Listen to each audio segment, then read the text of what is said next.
Okay, so let's get started. Inshallah, we are on Surah An-Na'am. We are starting the 8th juz today. So, A'udhu Billahi Minash Shaitanir Rajeem. Bismillahir Rahmanir Rahim. Okay, so on verse 151, we have the commandments of Islam. So here, Allah subhanahu wa ta'ala says, say to them, come here and I'll announce the most important rules of Allah. They are as follows. Do not take others as his equal. So we talked about that. It's called shirk. We do not take anyone to be equal to Allah. Number 2, be kind to your parents. So this is a very, very important part of Islam. Number 3, do not kill your children for fear of poverty as we provide resources for you and them. So it's haram to kill children if you are afraid that you don't have enough money for them or if you don't want to spend on them. Another one, number 4, do not go near shameful deeds, whether public or secret.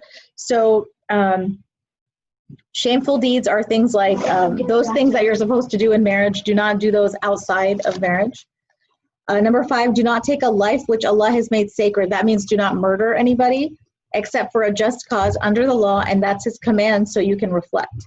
Number 6, do not touch an orphan's property unless you're going to improve it until he attains full maturity.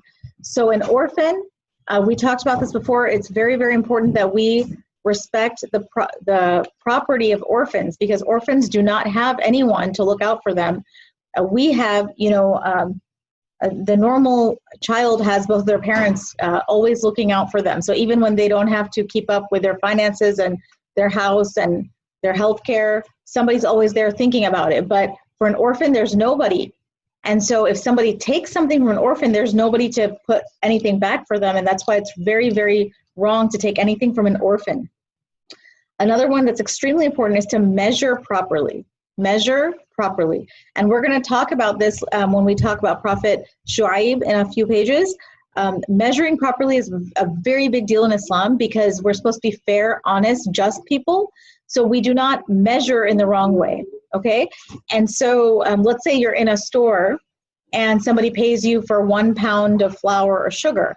You really, if you're the salesperson, you really need to give them exactly the 1 pound.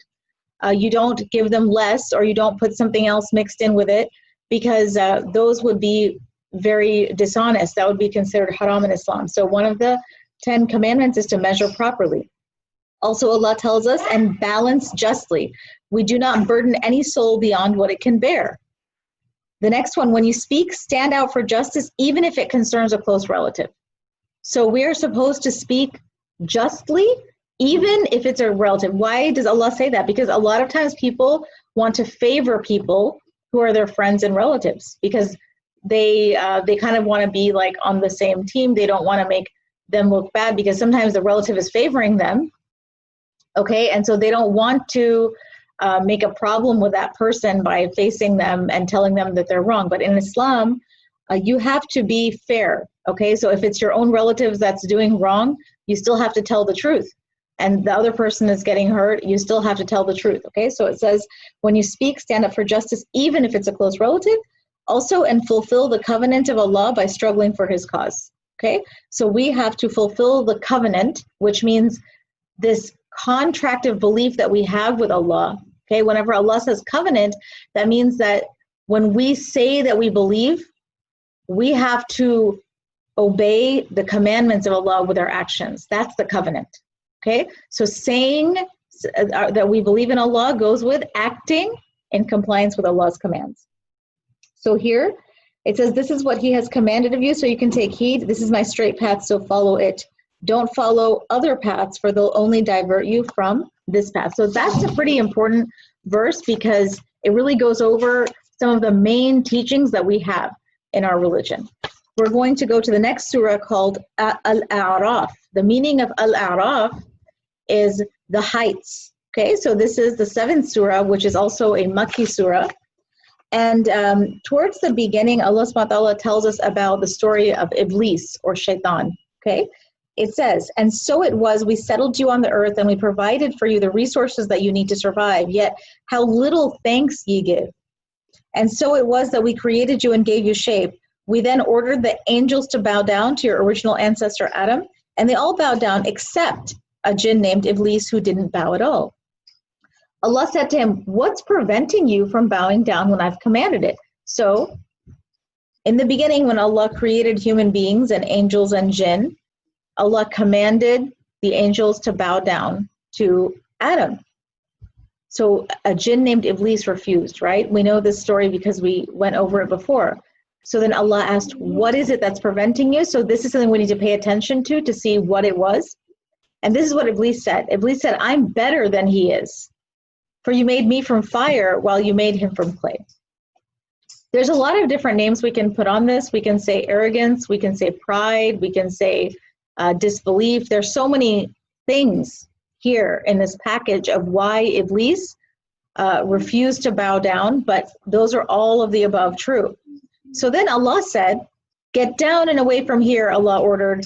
This is no place for you to be arrogant. Get out of here, for you are the least of all creatures. So we have mentioned before that arrogance is something that comes from the heart. Okay, it's a problem in our heart. It's something that you feel, which is a spiritual disease, and it's a sign of a hard heart. It says, give me time, Iblis cried out. Give me time until a day when they're all resurrected.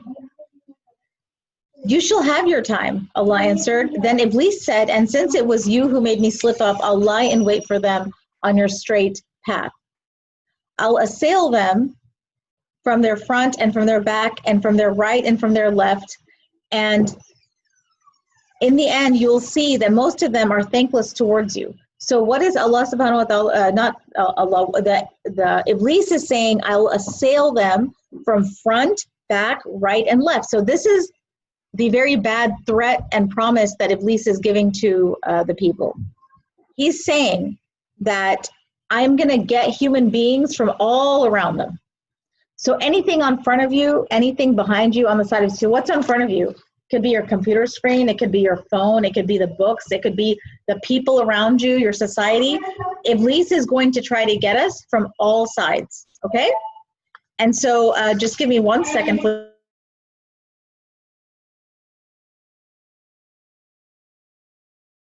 Hello?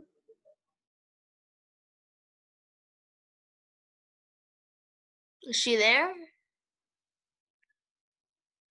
She said she needed 1 second. Oh, okay.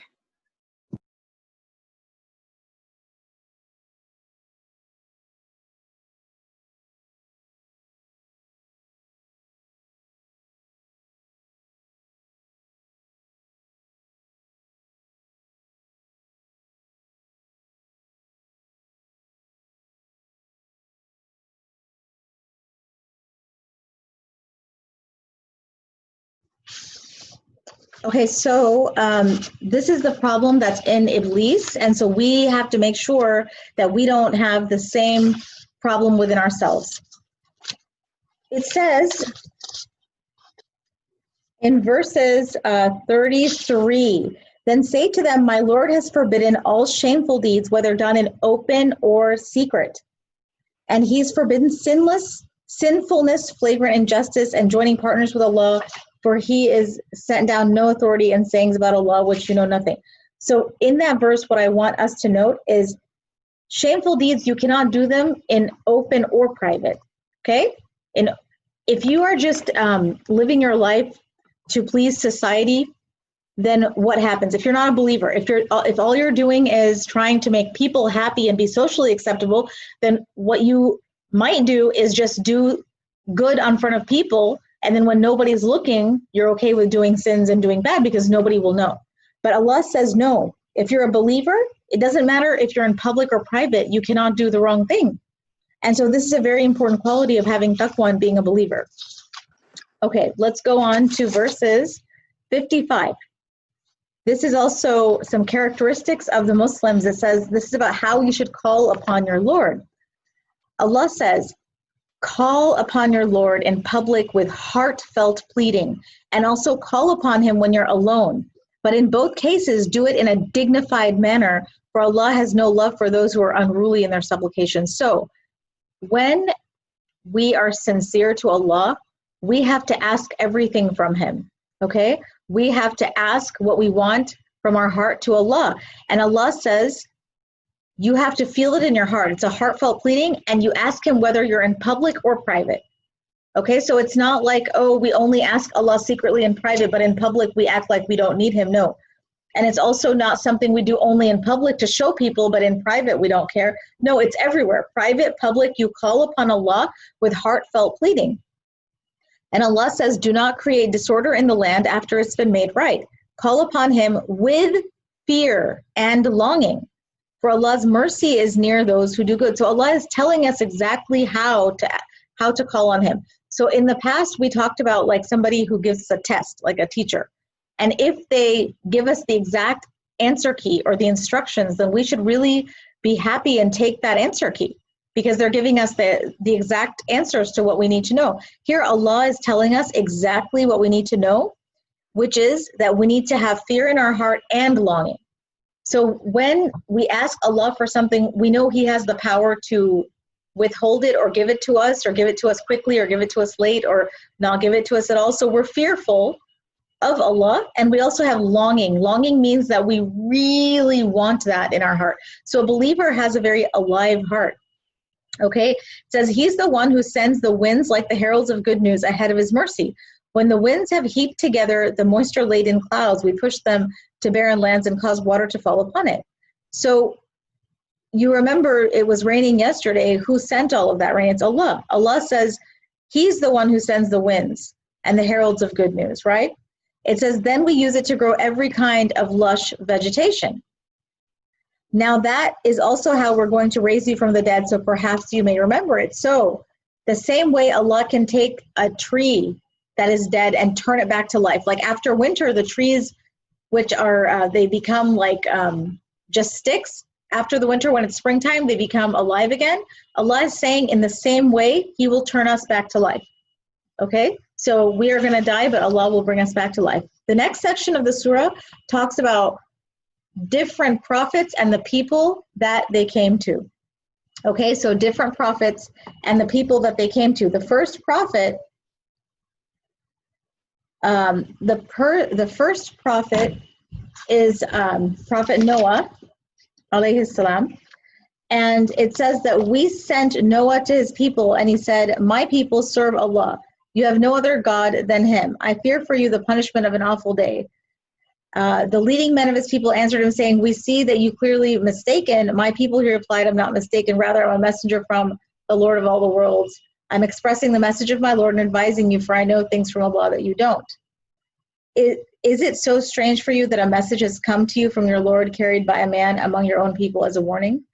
This is how it is, so you can be mindful of Allah and save his mercy sent down to you. So the people of Noah rejected him. Do you know how many years he had to preach to his people? 950 years. Okay, 950 years.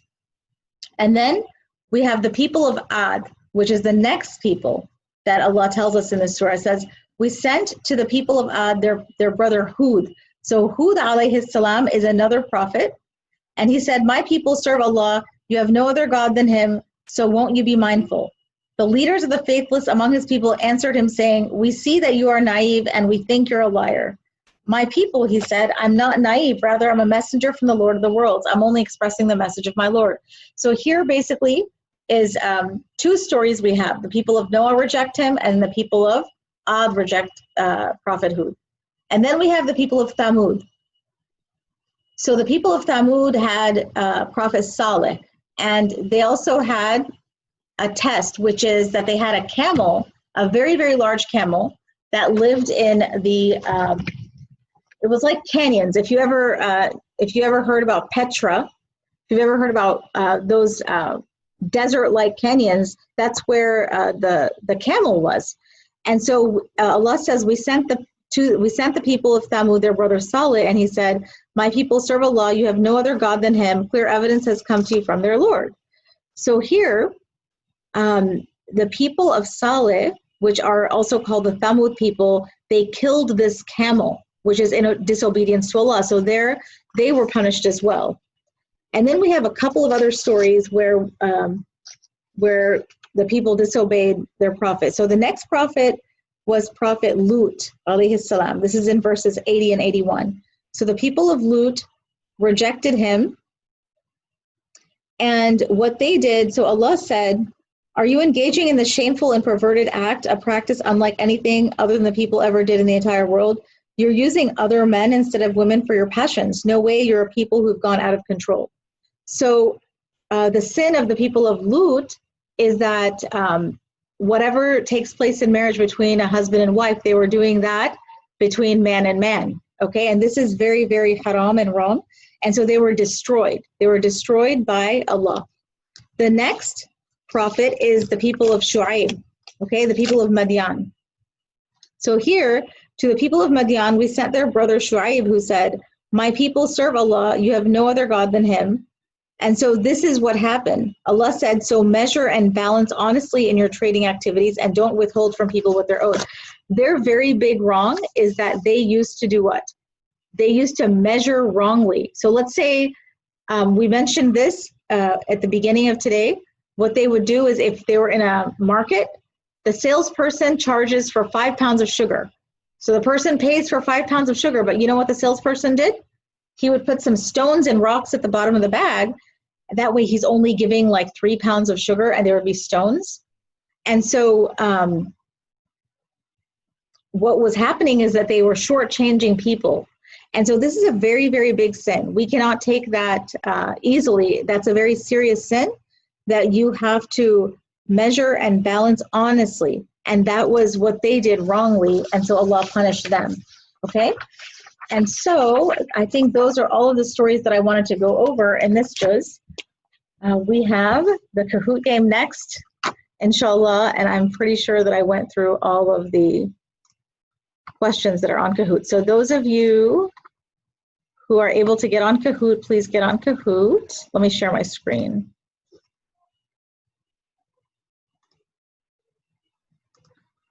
Okay, let's see here, and we'll go classic. All right, I'll give you guys a minute. Okay. All right, it's 1901643.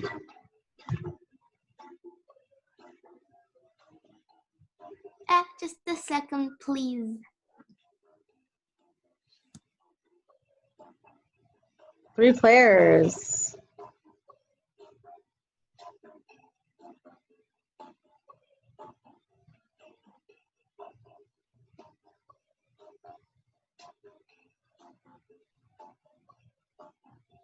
Okay, ready? So we have 9 people. No. Wait. 10 people. Okay, ready? So we're doing good on time today. Not ready. No, Not ready? Not ready. No. Not ready. It's not going fast.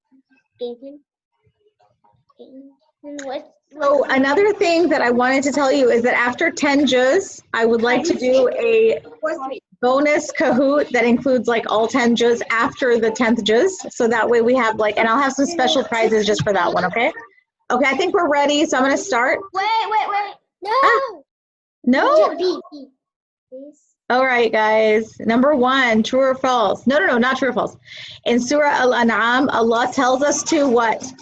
Perform Hajj, swim only in salty seas, eat pure foods, or go to the whole. Okay, wait. You know what? Let me try that again. Hold on 1 second, because I feel like that was.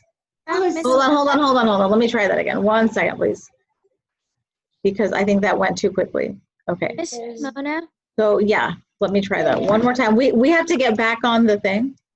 do you have to do the Kahoot? Oh, you don't have to do it, but you know, if you do it, you're gonna. 1 second. Okay, so here we have 2853618. Okay, so that first question, I don't know if it'll be the same first question, but it was saying that in Surah An'am, what did Allah ask us to do? And I think I don't know if we talked about that verse, but the answer to that one is that he asked us to eat pure foods, okay? So is everybody up? We need 2 more people. That's 9. Once we get to 10, okay, there we go. Let's try this again, okay? So. Wait, I'm not ready. Oh, great. Not ready. In Surah An'am, what does Allah tell us to do? Perform Hajj, swim only in salty sea, eat pure foods, or go the whole month without water? The answer is eat pure foods. Very, very good. You guys got it right. And y'all were very, very quick. I think I should have put more time on that one. Good job, Lana, Maliha, Minna, Aisha. Okay, number 2, true or false? Iblis was asked to get down due to his arrogance. Is that true or false? True or false? Yes, and the answer is true. He was arrogant. Very good. You guys are paying attention. Okay, next. Shameful deeds can only be done in private. Is that true or false? Shameful deeds can only be done in private. The answer is false. You guys are on a roll. You guys all got this right. MashaAllah. Okay, next. Which of the stories of the prophets are mentioned in this surah? We went over a lot of stories. Noah, Saleh, Hud, they're all of the above. Noah, Saleh, Hud, they're all of the above.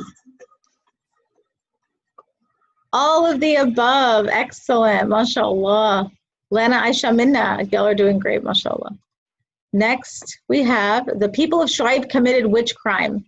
The people of Shu'aib committed which crime? Killing sons only, measuring falsely, crying too loudly, or showering too shortly. What was the crime of the people of Shu'aib? So the answer is measuring falsely. So what they would do, as we talked about, they if you go to the market, they would give you less than what you paid for, and this was a very big corruption in their time. Okay, next. True or false? The people of Noah cooperated and believed immediately. The people of Noah, is that true or false? The people of Noah cooperated immediately. That's false. It took 950 years. Very good. Aisha, Lana, and Fatima. Took 950 years. True or false? You should only call Allah publicly, not privately, due to showing off.